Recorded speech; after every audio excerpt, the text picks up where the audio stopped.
Welcome to The Explainer. Today, we are tackling something huge, burnout. But we're not just going to list the symptoms. We're going to dig deep to uncover how our own minds, our own thought patterns, can actually fuel the fire of burnout. And more importantly, we'll talk about how you can start rewiring your brain to fight back. So let me start with a question, and be honest with yourself here. Does the thought of work make you want to just pull the covers back over your head? Do you get to your desk and just stare at the screen, struggling to get started? If that sounds even a little bit familiar, you are definitely in the right place. If you are nodding your head just now, then you might recognize some of these signs. Feeling totally drained, snapping at people, not being able to focus, maybe even starting to doubt if you're any good at your job anymore. According to the Mayo Clinic, this isn't just a case of the Mondays. These are the classic signs of job burnout, which is a serious state of exhaustion from long-term stress. And let's be super clear, burnout is so much more than just feeling tired. It's this deep, profound sense of being completely worn out. It's that feeling of running on fumes, where the work that used to maybe even excite you now just feels empty. You might feel totally detached, cynical, or just powerless to change anything. And this is exactly why we have to take it so seriously. Just trying to push through burnout isn't a sign of strength. It's actually a huge health risk. The constant stress that comes with it is linked to some really serious physical problems, everything from high blood pressure to heart disease. Okay, so what's the real culprit here?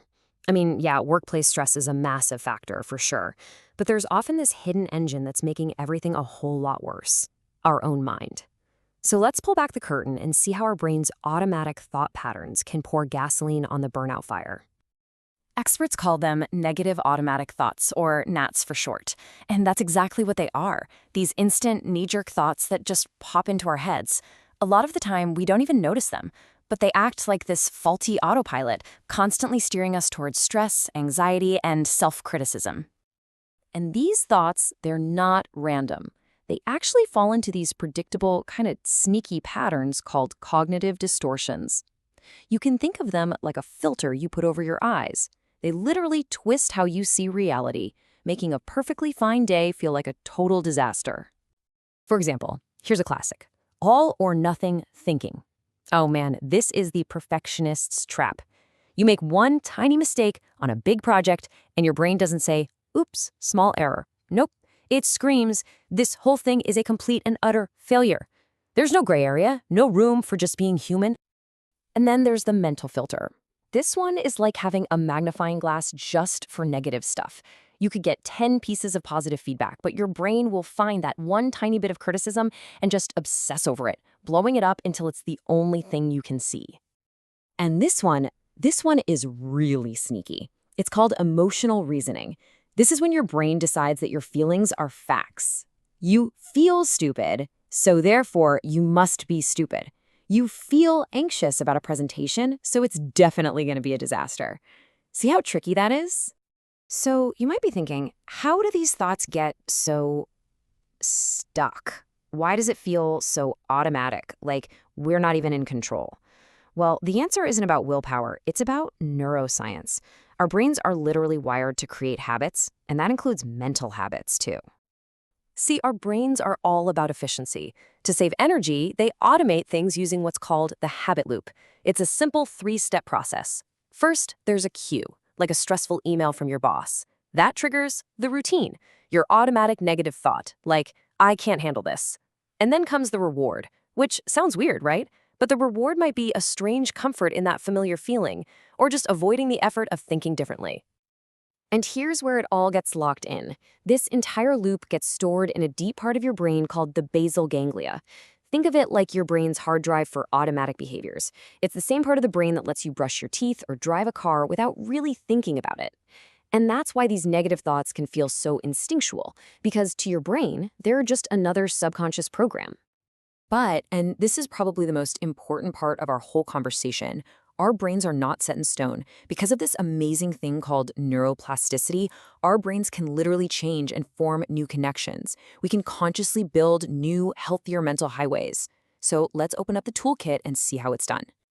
One of the most powerful frameworks for doing this is called cognitive behavioral therapy, or CBT. The main idea behind it is actually pretty simple, but it's a game changer. It says our thoughts, our feelings, and our actions are all connected in a loop. So if you can change a negative thought, you can break the chain reaction and change how you feel and what you do. So the key technique here is something called cognitive restructuring. This is where you actively become a detective of your own mind. You catch that negative thought, you challenge it, you ask, is this really 100% true? And then you consciously replace it with something more balanced. So I'm a total failure becomes, okay, I made a mistake, but I can learn from this. This is a disaster becomes, this is tough, but I can handle it. It's a skill you can practice.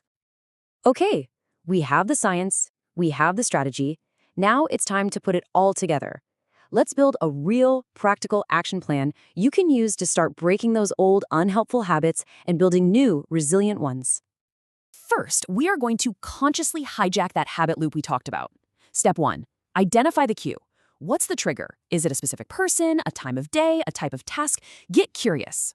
Step 2. Replace the routine. When that cue happens, instead of letting the old thought run wild, you intentionally swap in that healthier reframe we just practiced. And step 3, this is important, find a new reward. Really take a moment to savor the feeling of calm or control or pride that comes from taking charge of your thoughts. That feeling is what will make the new habit stick. And listen, this kind of mental work is so much more effective when you're also supporting your brain and your body. As the Mayo Clinic advises, you've got to build a support system. That means talking to people you trust, getting enough sleep, moving your body, and maybe trying things like meditation. These are not just nice-to-haves, they are the foundation that makes all this mental rewiring possible. So if there's one thing to take away from all this, it's this. You can't always control your job, your boss, or your deadlines, but you have an incredible amount of power over your internal world, how you respond to all of it. By understanding and reshaping your thoughts, you stop being a passenger on the road to burnout and you get back in the driver's seat. So as you go about your day, just remember this. Your thoughts create your reality. What kind of reality will you choose to create?